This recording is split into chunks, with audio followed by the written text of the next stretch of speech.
Ya Rasulullah,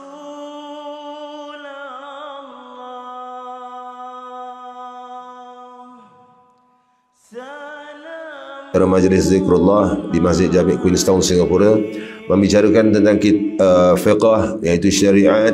Kita baru bermula saja dalam syariat, dalam bab fiqh ini sudah kita lepasi qiyas. Mungkin sebelum ini ada yang tertanya-tanya, katanya fiqh mazhab Syafi'i daripada kitab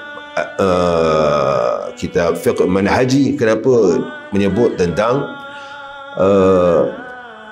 ada dalil-dalil lain yang bertentangan dengan Imam Syafi'i?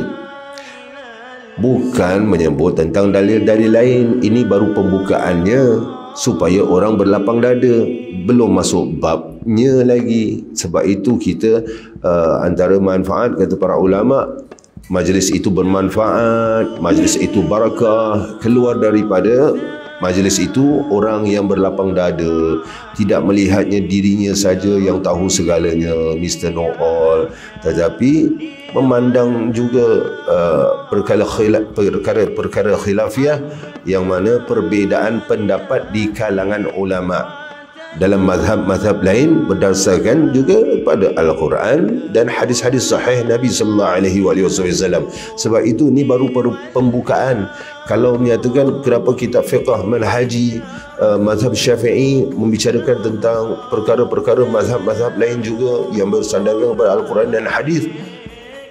Sebab itu saya sering sebut, apabila kita membicarakan tentang fiqh ini, kitab fiqh manhaji ini lengkap, ia memang mazhab Syafi'i, tetapi permulaannya itu perkenalannya supaya kita tidak berpecah belah.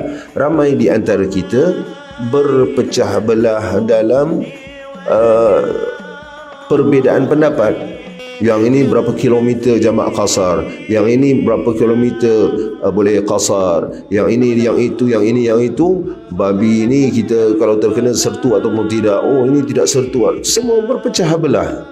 Sebenarnya semuanya ada berlandaskan Al-Quran dan As-Sunnah Rasulullah sallallahu alaihi wasallam.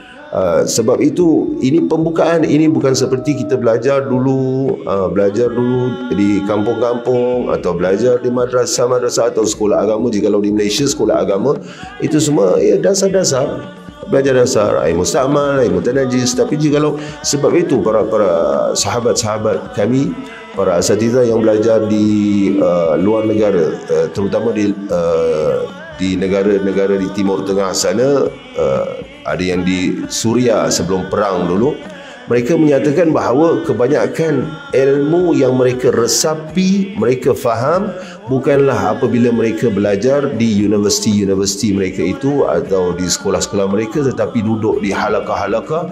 Apabila cuti musim sejuk itu, mereka mencari masyayikh seperti di Al-Azhar, ada Syekh Ali Jumaah itu duduk di halaqah dan bertanya soalan, duduk di halaqah-halaqah begitu. Itulah kita faham. Sebab itu itulah yang mereka lebih memahami ilmu-ilmu. Jadi kemudian yang kita sedang pelajari ini ialah untuk orang faham apa itu, kenapa mazhab ini begini pandangannya berdasarkan pada hadis Nabi SAW. Mengapa mazhab? Jadi kita tidak saling menyalahkan.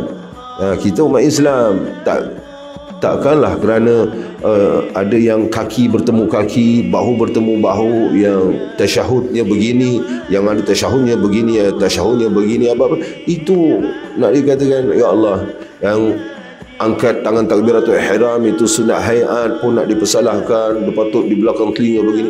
Ya Allah, itu perkara Allah.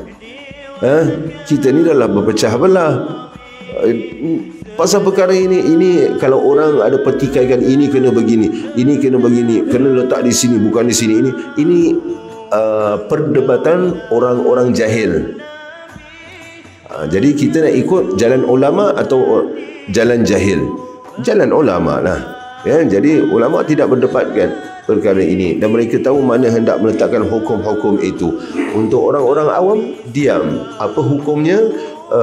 para ulama sudah menyebut hukumnya bagi orang-orang awam yang berbicara tentang agama tanpa ilmu. Wala taqfu laysa laka bihi ilm, jangan kau menegakkan sesuatu, membicarakan sesuatu tanpa ilmu, kerana semuanya akan dipersoalkan. Hukumnya apa? Hukumnya haram.